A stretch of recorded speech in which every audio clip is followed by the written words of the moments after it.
Hi guys, it's Marley with Marley's Migraine Journey. Happy Friday.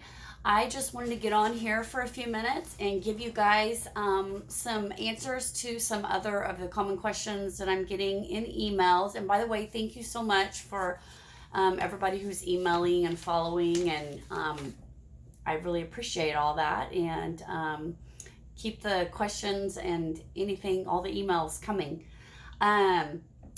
So one of the biggest questions I'm also getting right now is, do I still get migraines despite the fact that I figured out what my main trigger is? Am I still getting them? And are they as bad as they were before? Are they lasting as long? Things like that. So the answer is yes, I do still get them. They're much more controlled. Like, number one, in the past, they would last for 2, 3, 4, 5, 6 months and be like every day that I would have to take my medicine to control them.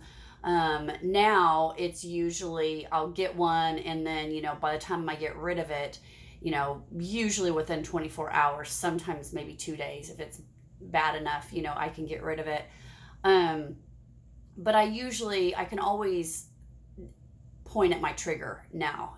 Back in the day, I didn't know what was causing them all, so I can usually figure it out. Like, oh, the day before I went to a birthday party and I ate, cake which has folic acid in it, and I drank margaritas which was alcohol. So all of that stuff was, not good for my liver, and I wasn't able to detox it, and so here I am with a migraine because of that. The other big trigger for me, probably the biggest that I struggle with, is just stress, just from life. If something happens that's traumatic for me, or sad or anything like that, I get stress headaches and migraines. And so that's probably the biggest trigger that I have problems controlling, are the stress ones. I wanted to also bring something up, because I know that this happens with me, and I've talked to other migraineurs that happens to them, but a lot of people don't know why. And last week, I had Dr. Chris Ryan call me. He is a headache specialist in Chicago, and he gave me some information. I had asked him a question about, why do I get a pain in my neck and my trap on my left side? It usually happens within about 10 minutes of eating foods that I'm not supposed to eat. I will feel this pain, and it's very, very tight.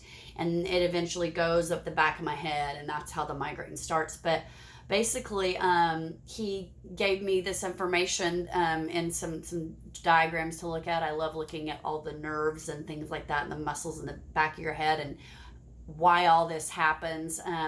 But basically, it's your central nervous system in a nutshell, is what that is, telling you that something that you're doing it's not happy with it. So with me, I know that it happens if I'm drinking alcohol, or eating cupcakes, or whatever things that I talked about I'm not supposed to be doing.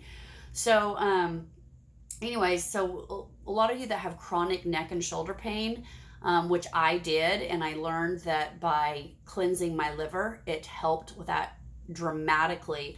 But that's what that is. It's your central nervous system talking to you and telling you, I don't like what you're doing. And then the last part of what I want to touch on today was, they asked me what I take whenever I am in full blown, if I'm able to do something natural. No, I haven't found anything natural that works for a full-blown migraine. I wish there was, and I've tried it, but I've never been able to. So I take an old-fashioned muscle relaxer.